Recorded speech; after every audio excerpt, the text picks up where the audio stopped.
Jai Hind everyone. Today we'll study deadlock handling in transactions. As you have already studied deadlocks in operating system also, but here we will study how deadlocks can be handled in transactions, right? So, as you know, what is the deadlock? So, we just brush up its definition. So, we'll say the system is in the deadlock state if there is a set of transactions such that every transaction in the set is waiting for another transaction in the set. That is how we can define the deadlock in the transactions. To understand better, we'll see a schedule which is having two transactions T1 and T2, and we'll see how transactions are in the deadlock state. So, this is a schedule in which there are two transactions, T1 and T2, two transactions are in the schedule, and here we can see that in transaction T1, exclusive lock is hold on data item A, and this transaction T1 is writing something in the data item A, right? As well as it is waiting for the data item B to acquire the exclusive lock. Here we can see in the transaction T2, it is having an exclusive lock on B, writing something on B, and as well as it is waiting to acquire exclusive lock on A. But this lock cannot be given or provided to this transaction T2 because this is already acquired by transaction T1. So, it has no option, it need to wait for acquiring the lock on transaction on that data item A, right? Here we can see T1 transaction is also waiting to acquire a lock on data item B. So, both the transactions are in the waiting state and cannot be proceed further. So, such situation when involved transactions are waiting for each other and no one can proceed is known as deadlock situation in the case of transaction. Okay. Now, how we will handle this deadlock situation, we'll study here. There are two principal methods for handling the deadlock situation. One is the deadlock prevention and another one is the deadlock detection and recovery from deadlock. Deadlock prevention can ensure that the system will never enter a deadlock state. Whereas deadlock detection and recovery allow a system to enter a deadlock state and then try to recover from the deadlock state. Both the methods involve transaction rollback. That rollback may be partial sometime or it may be full rollback sometime. So that is depend on the situation. So first of all, we will study what do you mean by deadlock prevention. Prevention is commonly used if probability is high that a system will enter in a transaction. So if there is a high probability for the system that it may enter in a deadlock state, then prevention scheme will be used. Else that detection or recovery are more efficient.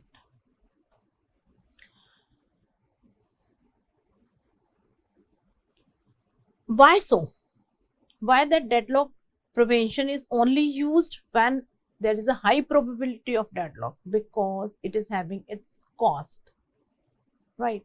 So the deadlock prevention scheme avoids all potential deadlock, so it is a costly affair. Whereas in simple situation, what can be done? System should allow to enter in a deadlock state and we will check if there is a deadlock, it may be recovered.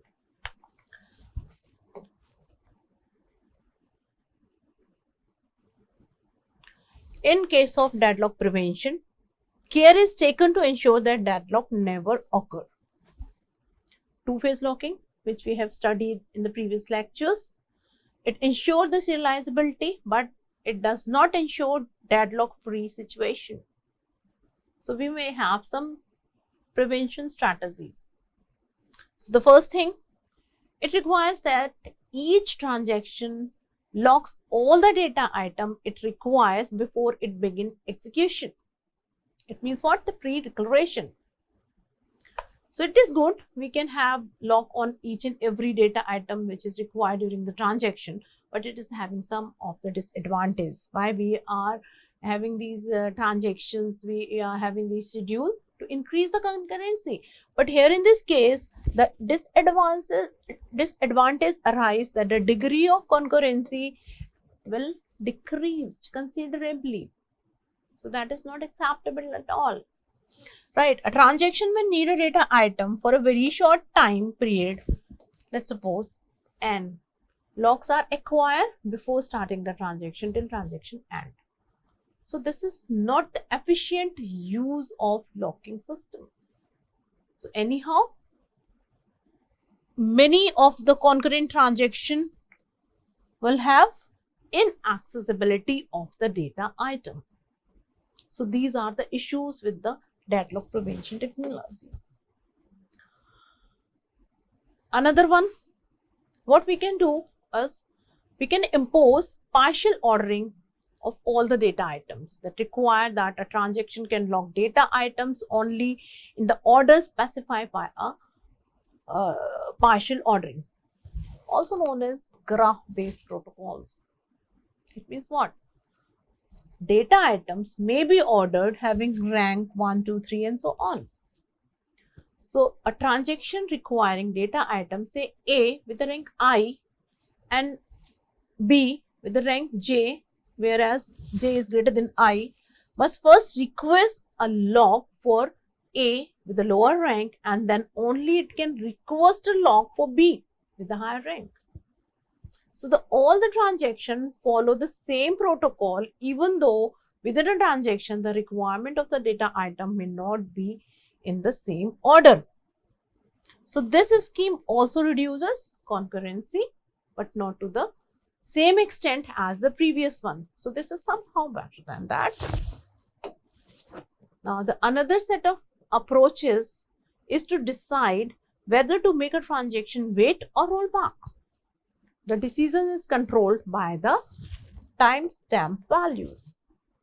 Rollback transactions retain their timestamp values and retain their seniority.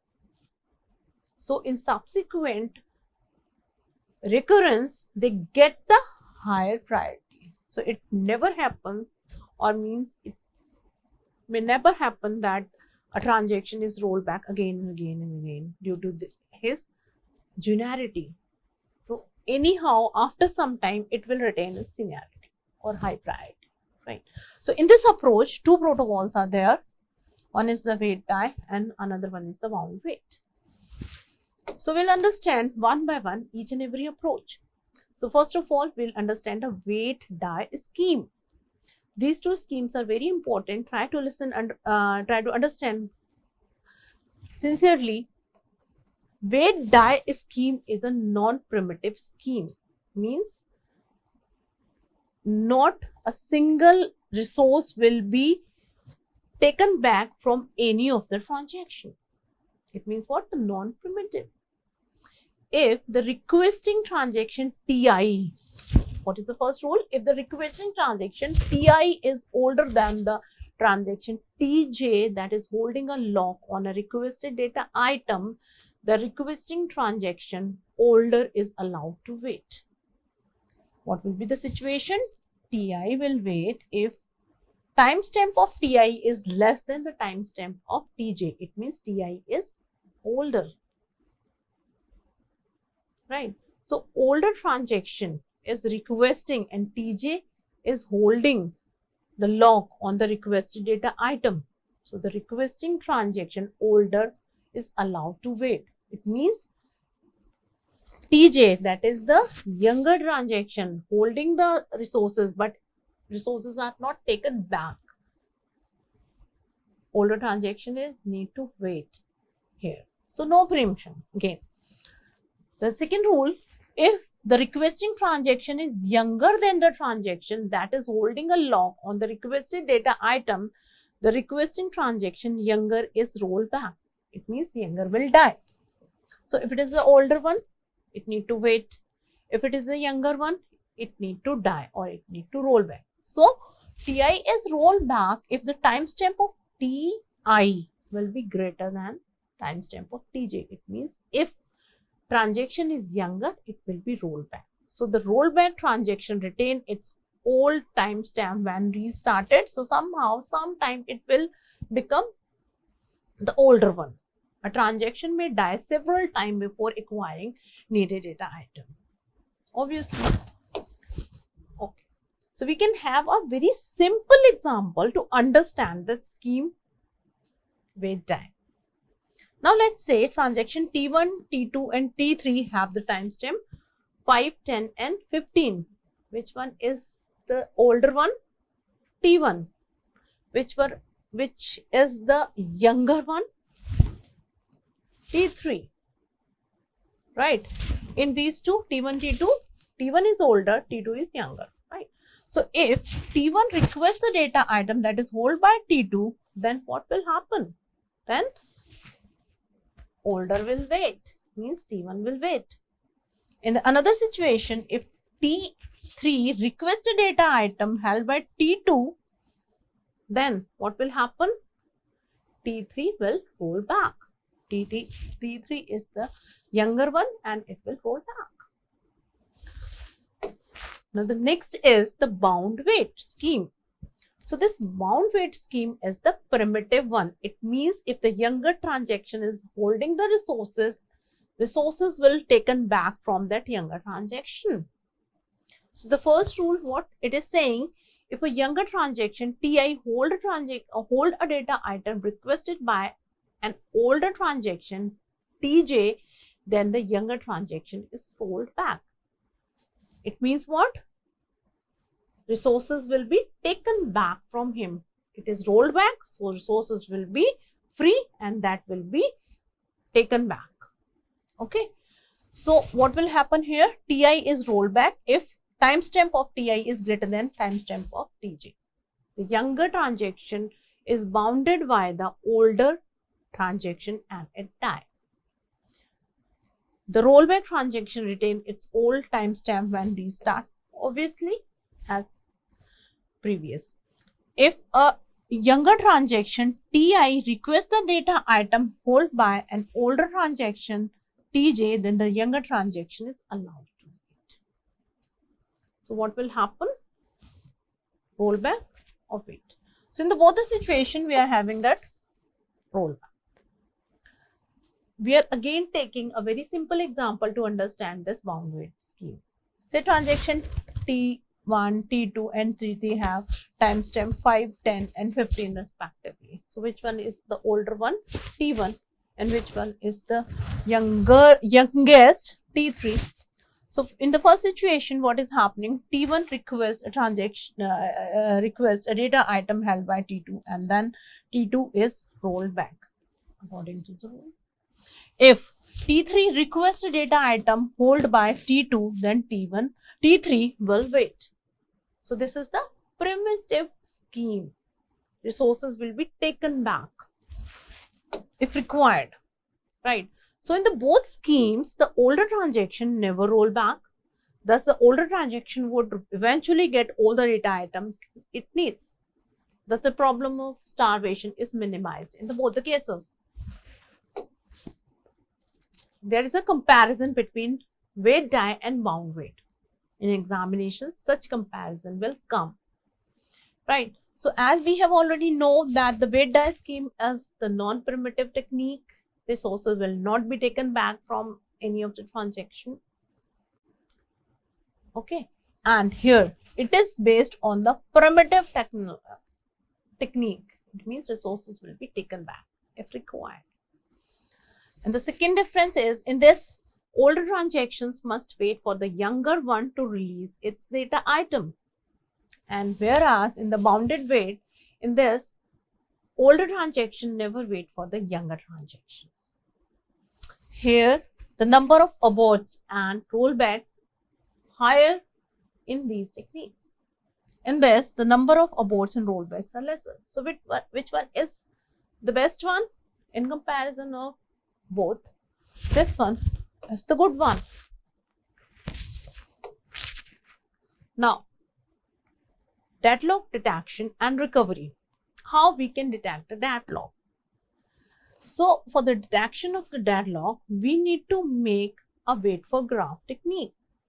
Right, so we need to make a graph, wait for graph.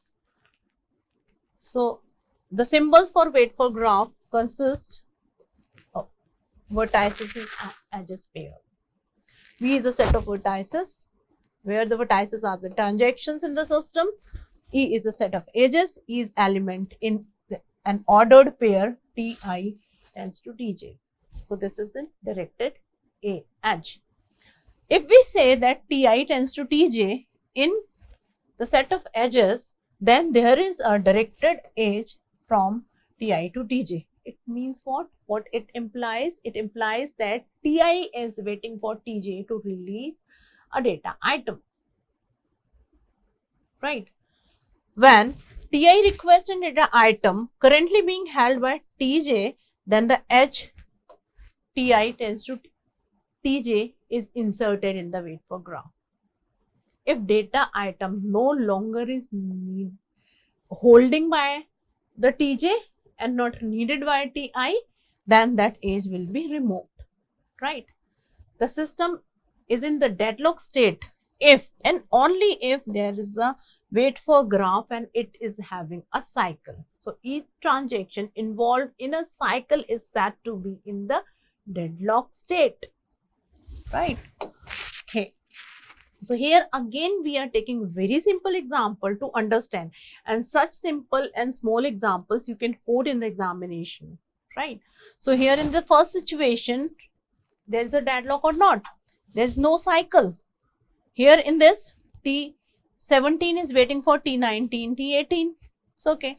T19 is waiting for T18, T18 is waiting for T20, but no cycle is here. So, it means deadlock not exist. Here we can see T17 is waiting for this and that. Okay. T19 is waiting for 18, T18 is waiting for 20, T20 is waiting for 19. So, again we can find out there is a cycle. So, what we will see here is a deadlock. And which transaction is involved in deadlock? This, and this. These three transactions are involved in the deadlock. Recovery from deadlock. To recover from the deadlock, the cycles in the wait for graph must be broken. If the cycle is broken, it means no cycle more. So, it means no deadlock is there. So, the common method for doing is to roll back one or more transaction involved in the deadlock until the system exhibits no further deadlock situation.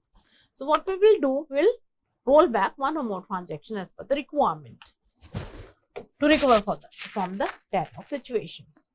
Now, we need to roll back one or more involved transactions. So, how we will select the victim that will be rolled back? So, the selection of the victim or selection of the transaction that will be rolled back is based on the following consideration.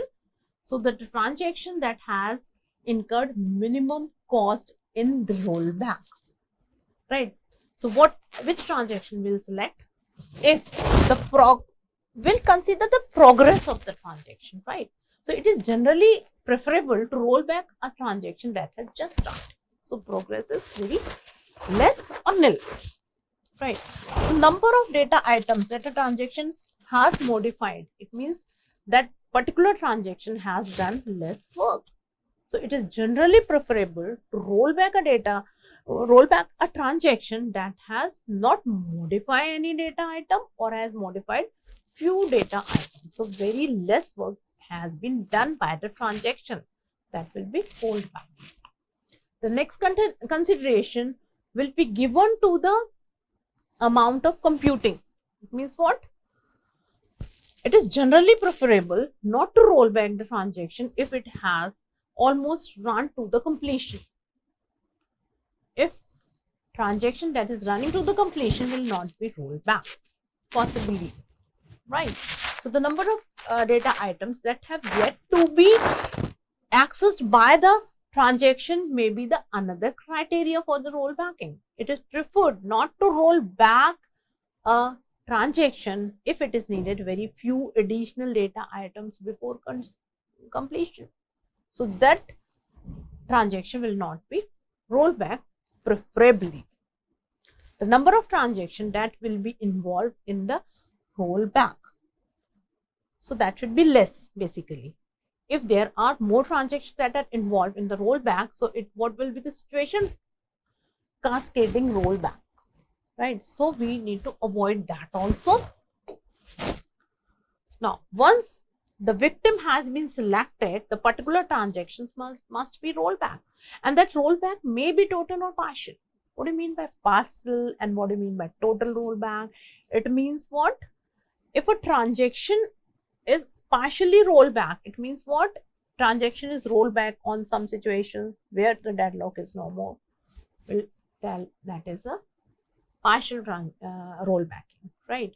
And if a transaction is rolled back whole, it means what? Transaction will start again from starting, right? So more effective is to roll back a transaction only as far as necessary to break deadlock. It means what? The partial rollbacking, right? So it is preferable.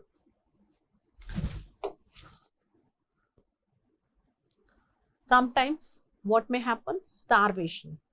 If the same transaction is always chosen as a victim to roll back again and again, the system must ensure that the transaction is picked up as victim only a small number of times. What we can do for that, we can have a count on that.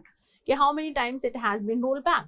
So we can fix up the high ranking or high timestamp or something like that, some counter like that, so that we can count the number of rollbacks, right? So in order to get a rollback, the system need to maintain a wait for graph and invoke the deadlock detection algorithm periodically to look for the cycle. So again and again, we need to run that algorithm to detect the cycle in the wait for graph.